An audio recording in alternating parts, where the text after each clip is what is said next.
Graça e paz, boa noite, uma madrugada já. Quando a senhora orou, né? Ela ministrou sobre a minha vida e os anjos do Senhor apareceu para mim e eu fazia pergunta para ele e ele me respondeu que sim. E na hora que eles falavam para mim assim que queriam me levar num lugar, mas eles falavam assim que não era o céu. E eu achava que eu ia até pra guerra. E quando eles me levam assim, como se fosse sabe assim, numa montanha, mas tinha um monte de pedra assim, era um lugar assim, parece muito distante daqui, entendeu? E quando eu olhava assim, e aquele anjo ele falava bem assim pra mim, caminha pra lá, ande até lá em cima. E eu começava a andar, a subir aquela montanha. Quando eu chegava lá em cima, eu via um homem, ele de joelho, e ele estava ali adorando, chorando, orando e falando o nome do Senhor muito alto, entendeu? Muito alto. E eu ficava olhando aquilo e eu queria ver o rosto daquele homem e eu não conseguia porque ele estava com o rosto dobrado, mas ele estava com o rosto no chão. E ele começava a falar bem alto o nome do Senhor. E naquele momento, né, aquele anjo aparecia novamente para mim. Ele falava assim: esse aí é o servo do meu pai. Quando meu pai chamou ele ao encontro, e aí eu ficava olhando, eu falava, mas que servo é esse? Eu pensava que era até o apóstolo, né? Assim, e ele falava assim: tu não conhece? Eu falava assim: eu não conheço esse homem. Ele falava assim: tu tem certeza? Eu falei: tenho, eu nunca vi esse homem.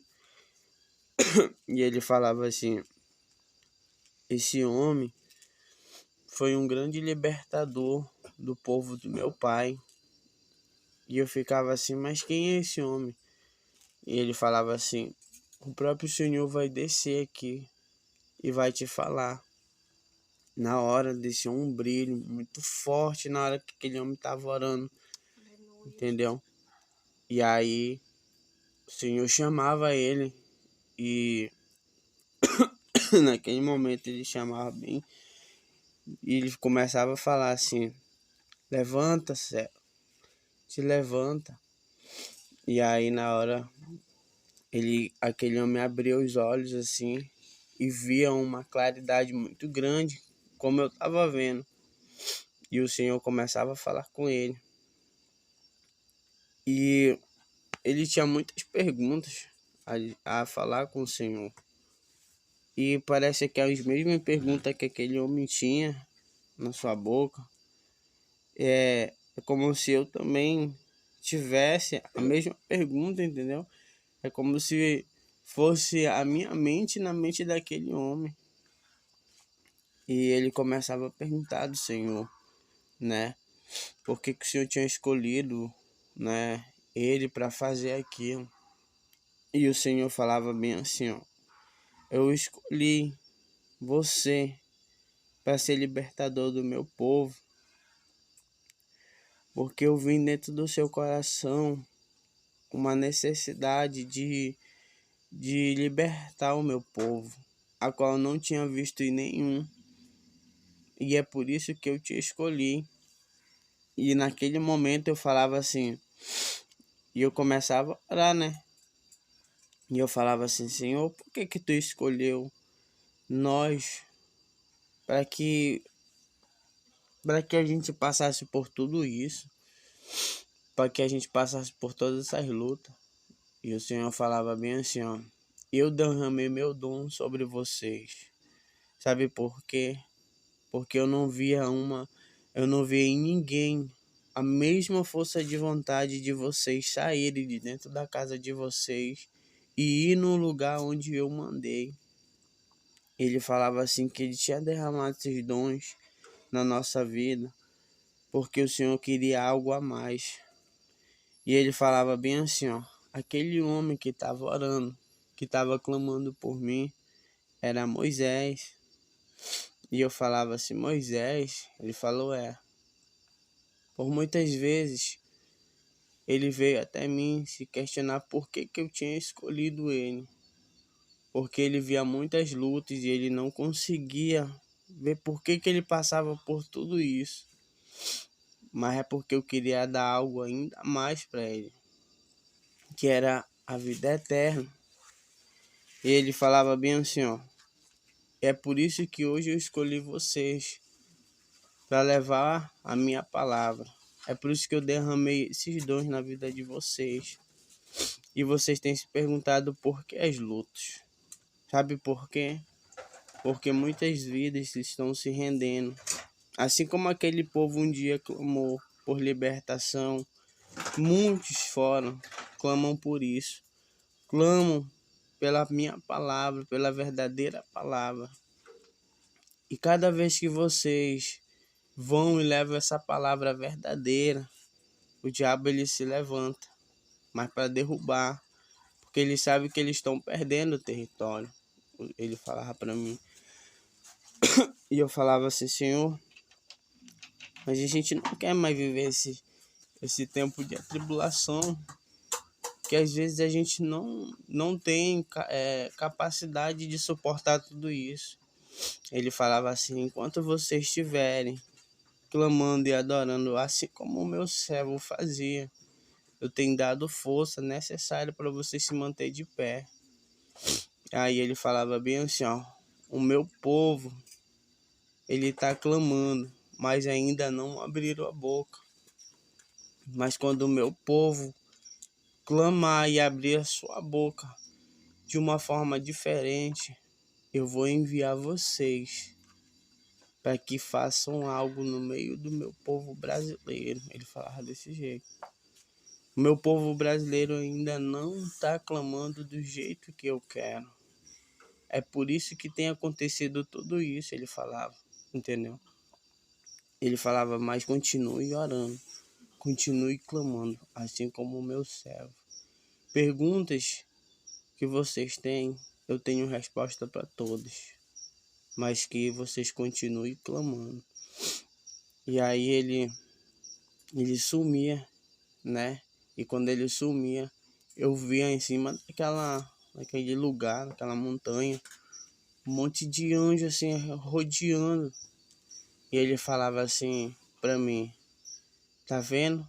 Cada um desses eu enviei para ajudar vocês. Cada um desses está do seu lado, tem caminhado junto com vocês. E vocês não têm perdido uma guerra, porque eu tenho enviado eles, ele falava. E ali aquele lugar ficava brilhante demais. E aí o Senhor falava assim, até que eu posso te falar, mas ainda não acabou com o meu povo. Ele falava assim, que meu povo desperte e orem, porque eu tenho que libertar meu povo, mas eu tenho que ouvir eles clamarem a mim.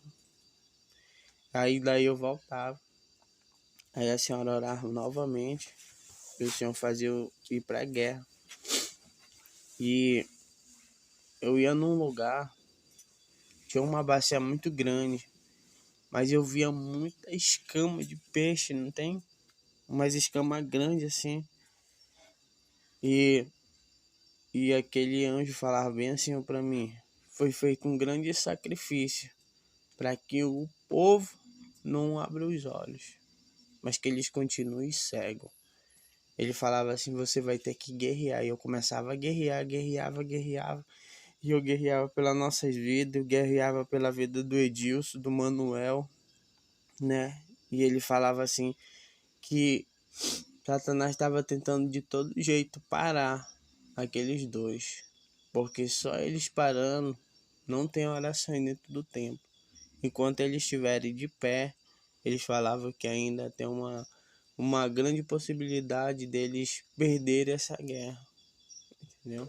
Mas o Senhor falava para mim bem assim, ó, lembre do que eu te falei e do que eu te mostrei. Eu tenho enviado meus anjos, os meus servos, para estar do lado de vocês guerreando. Eu pegava aquela bacia e eu começava a jogar aquelas escamas de dentro. Aparecia um homem e ele falava bem assim, ó, não faça isso. Eles têm que se manter assim, cegos, entendeu?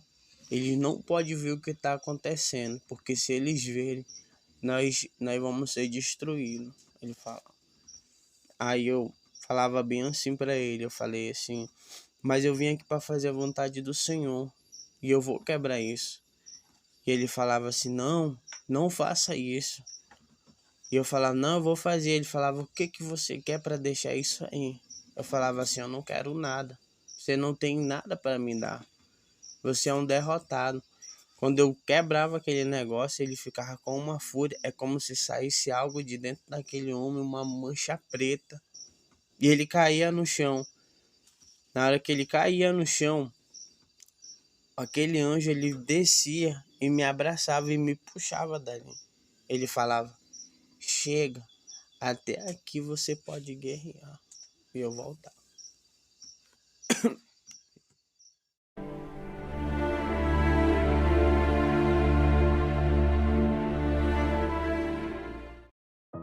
A graça e a paz do Senhor Jesus Cristo, amados irmãos, né? Aqui quem vos fala é o apóstolo Juscelino Alves.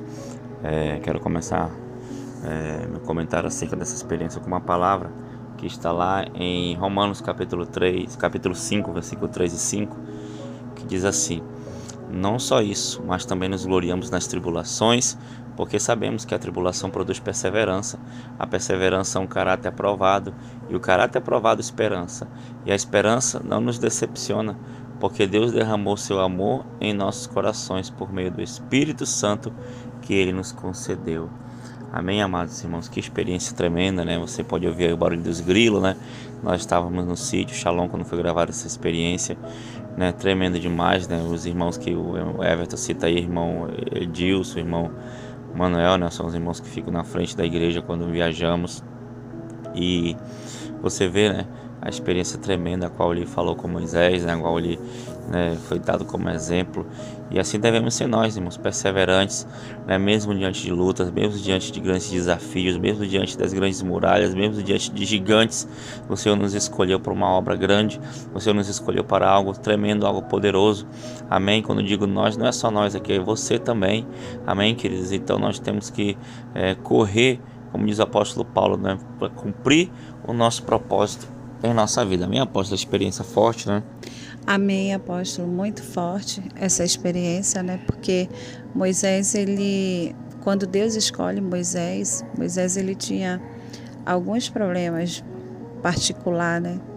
E que fazia ele achar que como poderia Deus escolher ele, né? Nas condições que ele estava, das quais ele já tinha vivenciado também, e ter uma fala pesada, como a Bíblia menciona, né? Mas o Senhor escolheu Moisés para ser libertador de Israel. A Bíblia diz que o clamor do povo chegou diante do Senhor. E aí, dentro dessa experiência, ele vivenciou, ele foi até o lugar onde Moisés, o monte onde Moisés estava clamando, e ali serviu também para ele ver como que é o perfeito clamor agradável diante dos olhos do Senhor, né? E aí o Senhor permitiu que ele tivesse essa experiência, e no meio de tudo que Moisés estava enfrentando, imagina Moisés no meio de um povo que estava saindo ali do Egito e da terra de escravidão, e murmuravam e questionavam porque eles queriam do jeito dele as coisas, e o Senhor tem a sua maneira de tratar o nosso caráter, de trabalhar, para até mesmo para nos abençoar. Deus tem uma maneira específica de trabalhar. E o que Moisés sofrera ali no meio daquele povo, mas ele decidiu buscar o Senhor, e ali tirando as suas dúvidas com o Senhor.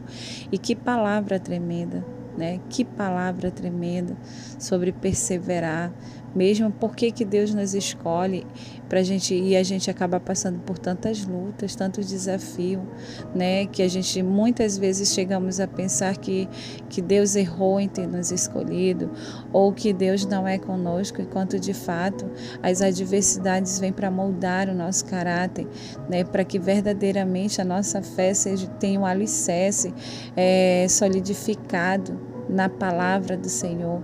E é muito linda essa experiência, e eu me alegro em saber que em meio a nossas fraquezas, nossas fragilidades, limitações, o Senhor nos escolheu e Ele está conosco, e Ele tem controle de nossa história, do nosso viver, de todas as coisas.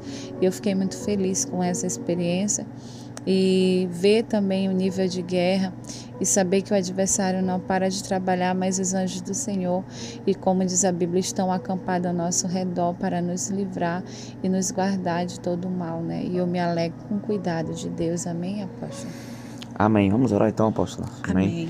Senhor, meu Deus e meu Sim, Pai, meu querido Deus Pai amado, amado e muito querido obrigado por mais essa experiência. Sim, Senhor Deus. Que, Senhor, o Senhor possa levantar Sim, teus meu escolhidos Pai. em toda a Se terra. levanta, Que o Senhor possa Jesus. capacitar cada dia mais Sim, líderes, meu mais Deus, meu pessoas. coração Pai, querido Pai forte, amado, como a tua valente. palavra fala, a seara é grande, mas os trabalhadores Sim, são poucos. Senhor. Pai, envia trabalhadores, envia pessoas que amam, Senhor, Sim, as meu Pai, ovelhas, é que amam a tua verdade. obra, assim como Moisés amou, assim como Moisés se entregou.